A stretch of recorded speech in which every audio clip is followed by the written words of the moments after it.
Assalamualaikum warahmatullahi wabarakatuh semuanya. Selamat datang di channel Waudia Rasyida. Assalamualaikum guys. Di sini saya akan menjelaskan tentang sistem pencernaan pada hewan ruminansia. Selanjutnya di sini saya akan menjelaskan tentang pengertian hewan ruminansia. Hewan ruminansia yaitu kelompok hewan mamalia herbivora yang memakan atau memamah makanannya sebanyak 2 kali. Hewan ruminansia disebut juga dengan hewan memamah biak. Contohnya sapi, kerbau, kambing, rusa, domba, jerapah, dan kijang. Selanjutnya, di sini saya akan menjelaskan tentang sistem pencernaan hewan ruminansia. Sistem pencernaan hewan ruminansia terdiri dari mulut, kerongkongan atau esofagus, lambung, usus, dan anus. Lambung ruminansia terdiri dari 4 bagian, yaitu rumen atau perut besar, retikulum atau perut jala, omasum atau perut kitab, dan abomasum atau perut masam. Makanan hewan ruminansia ialah tumbuhan yang banyak mengandung selulosa seperti rumput dan dedaunan. Berikut ini adalah perjalanan makanan pada pencernaan hewan ruminansia. Pertama, makanan yang dikunyah melalui rongga mulut yang dibantu oleh gigi, lidah, juga saliva. Kemudian makanan melewati esofagus atau kerongkongan untuk menuju lambung yang pertama, akan masuk ke bagian rumen atau perut besar. Setelah rumen, maka makanan akan masuk ke lambung bagian kedua, yaitu retikulum atau perut jala. Setelah dicerna di retikulum, maka makanan akan dikembalikan menuju ke rongga mulut untuk dikunyah kembali. Setelah dikunyah, maka makanan akan langsung masuk kembali ke retikulum atau perut jala. Baru kemudian makanan diteruskan menuju omasum, abomasum, dan usus.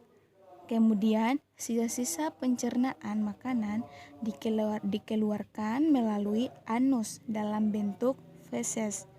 Berikut ini penjelasan lebih detailnya. Yang pertama yaitu rongga mulut, terdiri dari gigi, lidah, dan kelenjar ludah yang menghasilkan saliva. Gigi terdiri dari gigi seri dan gigi geraham, tidak punya gigi yang taring. Gigi seri untuk memotong makanan, sedangkan gigi geraham untuk mengunyah makanan. Lidah untuk merenggut rumput makanan dan mendorong makanan yang sudah dikunyah menuju lambung. Sedangkan saliva merupakan cairan atau enzim khusus yang dihasilkan oleh kelenjar ludah untuk disalurkan ke rongga mulut. Saliva berperan dalam proses pencernaan kimiawi, yaitu pencernaan yang melibatkan zat kimia berupa enzim. Yang kedua, esofagus, yaitu jalur penghubung antara rongga mulut dan lambung. Ketiga, lambung terbagi dalam 4 bagian lambung, yaitu rumen atau perut besar adalah tempat terjadinya pencernaan dengan mikroba atau bakteri pengurai selulosa pada makanan sapi.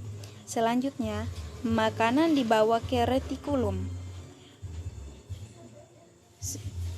Retikulum atau perut jala, makanan dicerna kembali hingga membentuk gumpalan atau bolus. Selanjutnya, bolus didorong kembali ke rongga mulut untuk dikunyah kembali. Selanjutnya, omasum atau perut kitab, yaitu tempat terjadinya penyerapan air dan makanan. Selanjutnya, makanan dibawa ke abomasum atau perut masam, yaitu tempat makanan dicerna dengan bantuan enzim pencernaan. Selanjutnya, makanan dibawa menuju usus. Selanjutnya, keempat atau intestinum, yaitu tempat penyerapan atau absorpsi dengan fermentasi zat makanan. Kelima, anus, yaitu lubang tempat keluar sisa-sisa pencernaan berupa feses. Selanjutnya, proses pencernaan pada burung atau aves. Pertama, makanan akan masuk ke dalam mulut, kemudian diteruskan ke kerongkongan. Setelah ke kerongkongan, makanan masuk ke dalam tembolok untuk menyimpan makanan sementara. Kemudian masuk ke lambung kelenjar untuk mencerna makanan secara kimiawi. Lalu, makanan masuk ke dalam lambung diproses hingga hancur dengan proses pencernaan mekanik. Setelah itu, makanan masuk ke dalam usus halus yang berfungsi untuk mencerna dan menyerap sari-sari makanan. Sisa makanan yang tidak terpakai selanjutnya akan dibuang melalui kloaka. Sekian dan terima kasih. Assalamualaikum warahmatullahi wabarakatuh.